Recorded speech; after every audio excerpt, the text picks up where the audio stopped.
a little while without Star Wars titles. Now, considering the last 2 outings, I'm not sure if that's a good or a bad thing, but that's about to change. A new Star Wars game is coming out this year.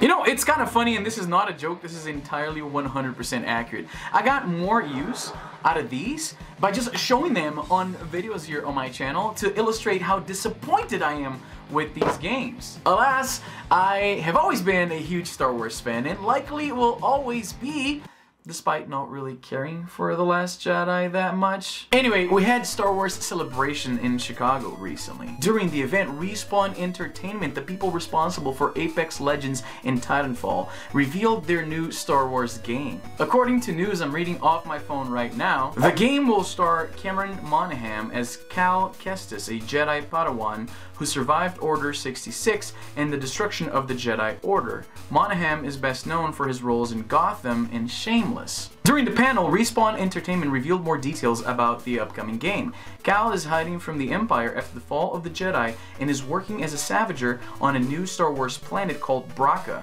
He will have a small droid companion with him, BD-1. Cal will also have a former Jedi Knight as his mentor and friend. She's being played by actress Deborah Wilson. Now here's the interesting part.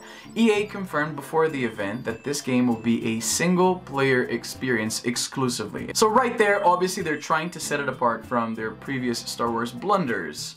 I mean, Star Wars Battlefront 2 did have a campaign, but like the rest of the game, it wasn't that great. There will also be no loot boxes, no microtransactions. Yes, they are making an actual Star Wars game. I mean, it's been quite a while since one of those. As pointed out by Chris Raygun on Twitter, it is kind of ironic that they tweeted that the game is going to have no loot boxes, no microtransactions, but then they also tweeted the trailer with the tagline for the game, which appears to be "Trust No One." And the juxtaposition between "this is a real game, you guys, trust us," and "trust no one" was a little bit funny. I probably shouldn't, but I have high hopes for this game. It's been such a long time since a proper Star Wars game, and based on the messaging we're getting from EA, they seem to understand why so many of us hated the last Battlefront titles. Like, it's so disappointing that Battlefront on my PSP, it's actually a more satisfying experience, a more well-rounded off game than home console games that came out in this generation.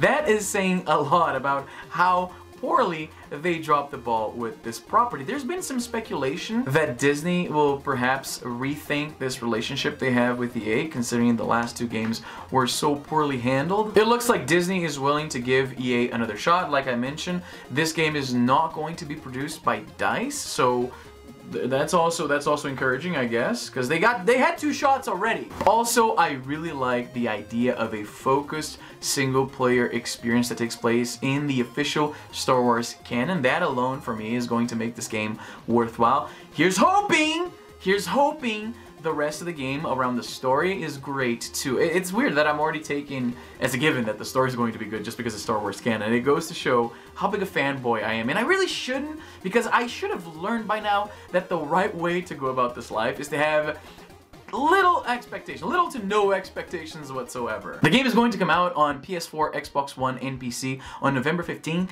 this year, which is the proclamation of the Brazilian Republic, by the way. So if I still lived in Brazil, that means I would have the day off and I'd be able to mess up fools with my lightsaber in this game. I hope, oh my, I want this game to be good so bad. And it's not coming out for the Switch, which is perfectly understandable, I guess. It's disappointing that there isn't a Star Wars game for the Switch, and I would settle. I honestly would be happy if they were to port the original Star Wars Battlefront, either the first one or the second one, the originals, on the PS2. Maybe if they like remade it with the Unreal 4 engine, if they just spruced up the textures, if they, you know what, screw it. If they ported the game exactly like as it looked on the PS2, on the Switch, that would likely be my most played game on the Nintendo Switch. I just love this series so much, and it's so disappointing to see what Star Wars Battlefront has become. I still play the original Star Wars Battlefront 2 on Steam from time to time, and it's a blast. It's still, I mean, obviously, it looks like this.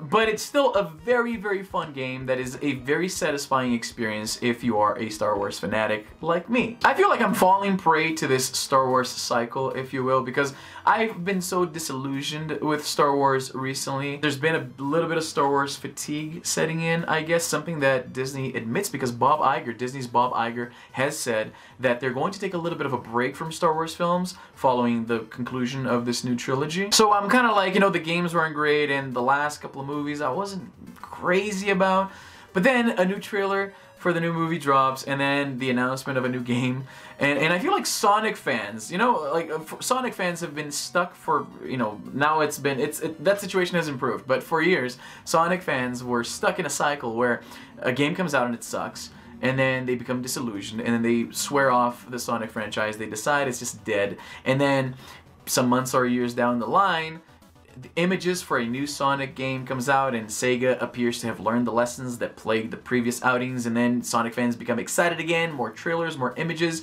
and the game comes out and it sucks, and then the cycle reboots itself.